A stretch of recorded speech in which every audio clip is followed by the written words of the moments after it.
Gente, foi a antivisão desse pesadelo que me tirou da posição de combatente dos bastidores de volta para o primeiro plano. Diante da alienação geral do país, né, que eu sentia e que eu sinto que ainda não se esgotou, né, eu achei que era hora de convocar os reservistas. Né? E entre as possibilidades que se abriram para mim, eu escolhi, para reverenciar os meus antepassados, a dos perseguidos, cuja coragem, mais uma vez, eu referencio, né, de preferência a dos perseguidores, nas televisões que estavam aí. Né. E agora eu estou denunciado pelo crime de desinformação sobre a rigidez do processo das instituições democráticas do país. A frase que me condenou naquele domingo fatídico, em que eu estava comentando os acontecimentos, foi, entre aspas, no documento de acusação do Estado Democrático de Direito, né, contra mim, este perigoso terrorista, foi, entre aspas, tudo isso que nós estamos assistindo parte de quem tornou a eleição brasileira inconfiável. Vejam vocês. Né? E assim, gente, eu volto a combater de onde e até quando for possível. E não desanimo. A batalha do Congresso é ainda a que vai definir o destino final do Brasil. Ela vai começar, é verdade, na hora mais escura, né? Mas a hora mais escura continua sendo, como sempre, aquela que precede a aurora. E olha, é um filme velho como o mundo, esse que nós estamos assistindo nesse nosso verão com cara de inverno. Começa sempre de leve, né? Democracia se torna uma palavra coringa, que não tem significado nem definição próprios, não é nem demos do povo, nem é kratos de poder, é só um salvo-conduto para o injustificável. Um por um, os réus vão virando juízes e os juízes vão virando réus, e tudo que antes rendia indenização passa a render multa e até prisão. As pessoas são acusadas de crimes que não são crimes, mas as punições são verdadeiras. Não tem defesa, porque não tem crime, nem tem lei que defina isso como crime, e nem mesmo tem acusação formal. Então, como recorrer? Né? Recorrer de quê? Recorrer a quem?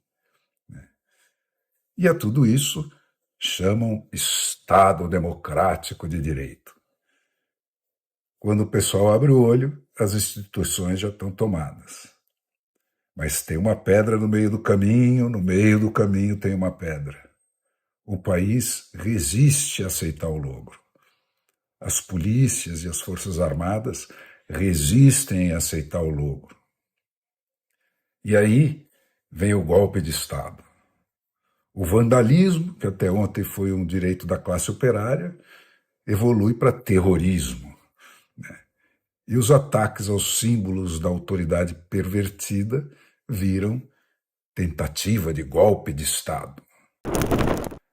E esse é o pretexto para instalar la terreur. Né? Toda revolução passa por essa fase. É o paraíso dos psicopatas. Né? São eles, em delírio de onipotência, que regem a razia.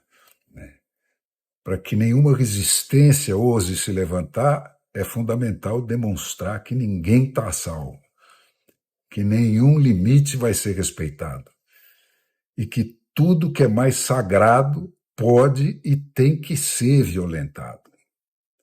Uma palavra, uma frase pode condenar ao degredo econômico e à prisão. A lei passa a ser escrita na hora para cada caso. Uma a uma caem todas aquelas feitas para punir a corrupção. Uma por uma caem todas aquelas feitas para impedir a ocupação do Estado por um partido político. Né? E uma por uma brotam do chão, né, as decretadas para aniquilar cada inimigo da revolução em particular. Né? Daqui por diante, só a posição do presidente é intocável, né? De governador para baixo, nada está seguro. E é assim que se instala a sociedade abaixo essa corrida franca, explícita e autojustificada entre duas formas paralelas de espetáculos nefandos, né? O da onipotência dos agentes e o da covardia dos pacientes da ditadura. Na imprensa, que é o centro nevrálgico do sistema imunológico das sociedades, uniformizam-se em metástase as células cancerosas dos adjetivos que precedem a nomeação de cada personagem do drama, né? Democrata, antidemocrático, terrorista, golpista, bolsonarista, ista. E cada vez mais sorriem despodoradas a cada cabeça que rola as tricoteuses dos nossos telejornais, né? E aí é o salve-se quem puder, né? Nos grandes espetáculos públicos de beijamão, a única medida que vale é a de quem rasteja mais baixo. Os governadores, os prefeitos, né, os nobres senadores, os excelentes magistrados, né? Quem arrasta a bunda mais perto do chão? Né? Os mais abjetos da grei dos abjetos, né? Os pulhas marcados pela infâmia, os cheios de processos, os ameaçados de cair, os alvos preferenciais de qualquer tentativa de reação vão ser os mais irados campeões de la terreur, né? Esses é que vão pedir as punições mais drásticas, né? E aí vai sociedade abaixo. Nas empresas, na política, em tudo é a vez dos medíocres, né? Aqueles anos todos de deglutição da competência dos melhores finalmente vão poder ser vingados, né? Lamber rabos é o que passa a render promoções. Lamber rabos é o que passa a salvar o emprego. Lamber rabos é o que passa a salvar a vida. E a indignação e ao ódio crescentes dos pacientes vai responder sempre à violência redobrada dos agentes da revolução, até que caiam todos os limites. Gente, como uma bomba de nêutrons, isso vai matando todos os traços positivos da condição humana até que não sobre mais que a casca e o pior do recheio. Primeiro, os amigos abandonam os amigos. Apertando mais um pouquinho, os amigos passam a trair os amigos. Daí, desce-se para as famílias, né? Primeiro, os filhos abandonam os pais e, no final, os filhos traem os pais. E então, o medo vence o ódio, a polícia se torna dispensável, cada um é a polícia de si mesmo e o povo é a polícia da polícia. Gente, a gente pensa que isso é só para russo, só para chinês, né? Só para coreano, mas isso teve sempre pairando sobre nós, essa sombra, como um eco do terror sobre o qual se formou gota por gota o componente cultural da psicologia do brasileiro. É esse que sempre teve lá, abaixo da consciência, espreitando, até porque não tem nem memória atávica, nem memória vivida de outra coisa no Brasil. O Brasil, gente, é a criança violentada pelos pais, né?